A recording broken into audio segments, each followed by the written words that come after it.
Welcome back to our blog. Today we are doing some more critiquing, as everyone would like a pointer or a 6.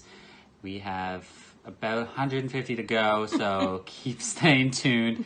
We get more and more every day, and we are super excited to keep doing this. The list is never ending, so don't be upset when your video's not there. The next one's coming out, it might be there, so just keep watching. And if all of a sudden the screen goes black, it is because we are having technical difficulties and the camera is falling down. So stay tuned, and we will be moving on with our first critique of the evening.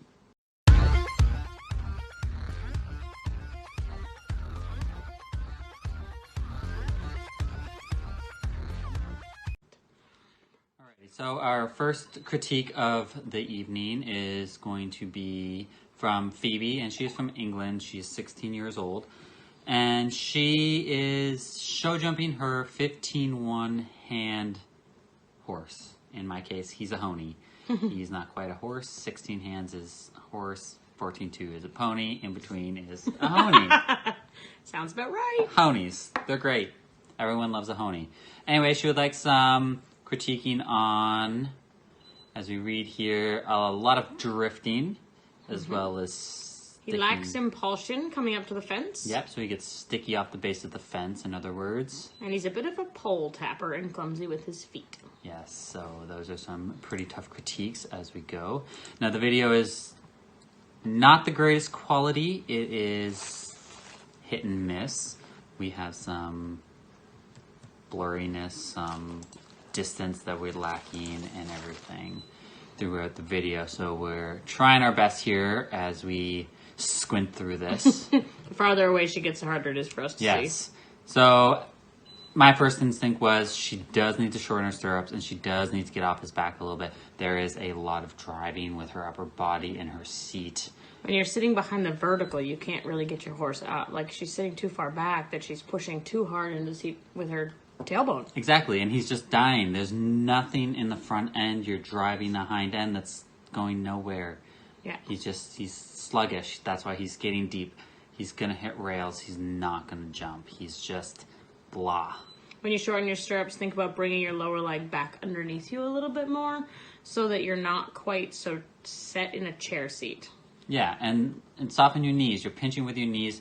Your lower leg should not be able to come off and then smack, smack, smack, smack. They should just be subtle. Close your legs and keep them forwards, keep them up, and have your knees softened so that you can stand up and not drive as you were coming down that line. You could see you just sitting, driving, and that's where he loses his impulsion. And we do understand you're not a hunter rider. You're not going to be in light seat the entire time. You aren't going to sit to your fence, but you could be a little lighter and a little more on the vertical as opposed to behind.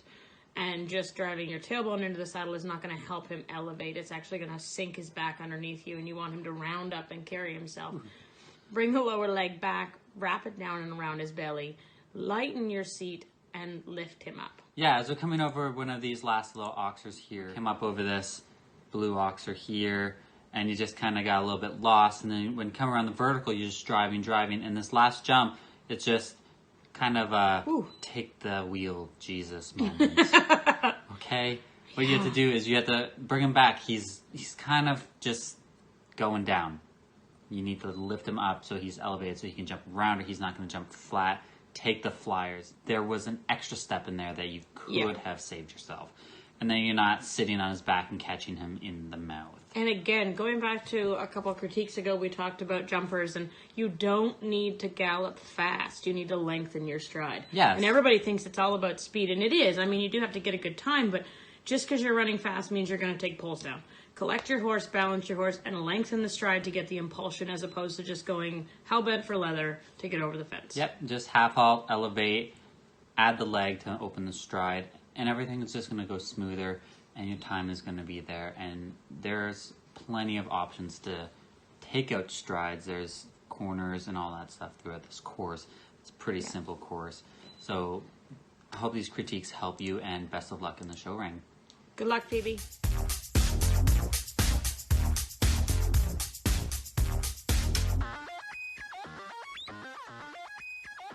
All right, moving on. She has I've never been able to work out of her dirty stops. Ooh, I like stops. And I can feel her sucking Reiner? back about a stride before she stops. Is she a good reiner? It's impossible for me to stay on her. But I always get right back on and take her over the jump again. Good job. Keep up the good work. Please give me some tips on how to work this out. Oh, let's see how she do. Oh my! Oh, we watched this one. I think she is a very good rider. She has a lot to work with, and she has a lot of good abilities. As her random stopping, yes, she's just an awful random stopper. She just Whoop! That's a redhead. that is a ginger. See, and I like them. Just so we're all clear. But wow. I lost all train of thought. So yes, she has a lot of good qualities. Pony, yes, is very bad. And she's a very good rider. You are correct. She is. She is a very strong rider. You have not much to critique. I'm going to say that. You have a little bit of nothing. I can't. we could slow down. There's a little bit of pumping going on. There is a little bit pumping, but I do understand where it's coming from. I do too, because the horse is about to stop at any random any given moment. moment. You just plat. It's done. So I wish your rider wasn't flailing her hand around here. But yeah, so a little pump. You can see her kind of take that little suck back step, and you just kind of push her forwards. Yeah. Good on you. If you bring your shoulder back just a little bit, you may stay a little bit more tall. You may find it easier to stay on when she does those random stops. Just because you got a couple more inches before you hit the ground. Yeah. So you can sink down into your knee a little bit more and down through your heel. But yeah, but as hard. Yeah, as for the stopping, it's something that you're gonna have to carry a crop with. I know it's a thing that you think that it's going to destroy your ride, but as she gets used to it, you don't even need to hit her with it or tap her with it. What you have to do is just, you have it there as a safety precaution. So she's going to jump forwards when you tap her with it. All you have to do is really just wave it off to the side so she knows it's there, so you know that you have a tool instead of planting just like this every single time. It's not something that you want to do. And you didn't mention it, but have you tried a spur with her? Because that may help as well. Just if the whip gets her anxious, if you try the spur first, maybe just closing a little bit of lag will push her forward. It may cause other issues, but it's worth a shot to try if you don't want to go to the whip right away. But I agree with Brandon. If you can't get her to move forward off a spur or off your leg, then you need to discipline her for it. She needs to be told that it's not okay to randomly decide to just plant her stinking feet. Not even a big spur, just a little tiny nub. Baby spurs. And don't use them all the time. No. When you feel her starting to suck back, close your leg. And then it's just like a little encouragement to be like, no, move forwards. Yeah, exactly. And sit in, make her go, because you're doing a great job. You have a lot of fantastic base work. It's just getting her to go now is your problem. So, and she kind of just, she starts to just sink the hind end before she stops. Yeah. So as soon as you feel her losing that impulsion from behind, take it as a sign to drop your shoulder back into your back pockets of your jeans and sit back into that saddle so that you can slide stop with it, just like a reining rider. Yeah, you are allowed to leave your butt bones in your saddle. Yeah. You have that saddle for a reason. Make it yours. Yeah. Okay, but keep on the good work. You're getting there. And you are a fantastic rider. Just get the pony to listen. Yeah, you both doing a wonderful job. Keep it up, Jana. Your hands. 1, 2, 3, 4. Love your hands. 1, 2, 3, 4. Love your hands. So our next video here is of Hannah, and she is barrel racing. It is a little difficult to see. The video is set way back. Yes. And a little pixely, but as we started, you're way out in left field around your first barrel. Yeah. We blew past that sucker. Yeah, so you need to whoa up coming into the barrels. Yeah, so your second barrel is much nicer, a little bit cleaner. Yeah. You're coming, I think, in too hot to the first barrel. So come in and aim a little bit more to the left so that when you come in off the right, you can just tuck yourself in around the barrel so you're not a good 15 feet from the barrel. It seems to be always the first one everybody blows by. Yeah, I mean, I used to do the same thing until I practiced. Common mistake. Yeah, what I did was outside leg, outside leg, outside leg. Yeah, and if you feel like you're not going to be able to get it, do you know what? Sometimes toss it in. Just loop around, get a nice tight turn, and then end. Yeah. Okay? There's no point in literally trying to finish your pattern if you're not going to be able to perfect it and have a smooth transition between each barrel. It's very hard to make up time, especially after your first barrel. That is the important barrel of the pattern. I have watched a lot of great barrel racers, and it's really nice to see good horsemanship when they do pull their horses up, knowing they're not going to make it, and it's just stressing their horse out to school through a pattern. Or if you continue on to ride the pattern but ride at schooling. Yeah. Whoa up, easy through the barrels. Teach your horse. Take that moment. Yeah, no, I'm not going to place. I'm not going to get in the ribbons. So now I'm going to train my horse, or I'm going to pull up and not run them hard. That is fantastic horsemanship. Yeah, it's Thinking about your horse before yourself. And it's not just barrel racing that you can do that. It's not just about the ribbons. It should be. I And it is. I had to. But horsemanship does come first. Exactly. I am a keen person. I have come into solid fences before, and I just say, you know what?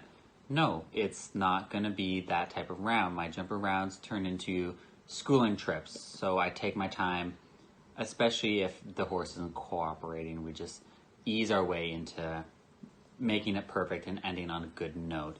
Now, you ended on a fantastic note, but your first barrel is the barrel that you need to work on the most by the looks of it. Gotta get a good barrel. And your horse, and a lot of riders will choose to do their worst direction for the first barrel because you only have to turn it once, not twice, which is a smart move. And don't be afraid to change up barrels. If your bad turn is to the left, then start left and do 2 good rights. But you just need to practice more to the right. And I would say come into that first barrel and think about slowing right down to get your horse back on his hind quarters. Clap your hands. 1, 2, 3, 4. Clap your hands. 1, 2, 3, 4. So here we have Genevieve. She's 11 and she rides a little pony named Betty.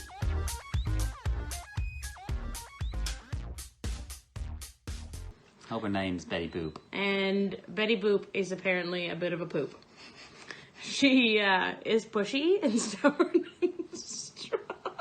You can't look at me through the camera and start giggling. It doesn't work that way. I'm very fidgety today. A little bit. So it talks about her being a little bit pushy and not respectful of space. And Genevieve says she's not very big. She's tiny. So adding leg is difficult. Yes. Oh, it's another little gray.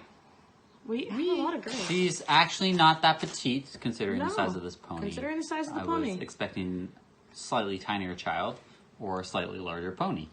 And we have some hard video skills there at the end. We like to video the sand. Genevieve, if we had another video here of less sand, more pony, you are a very strong rider again. Yeah. Same with our last rider here. We come in, we miss the first fence, unfortunately, and then this little fence just canter over it. It is exactly what you did. It is just a raised obstacle.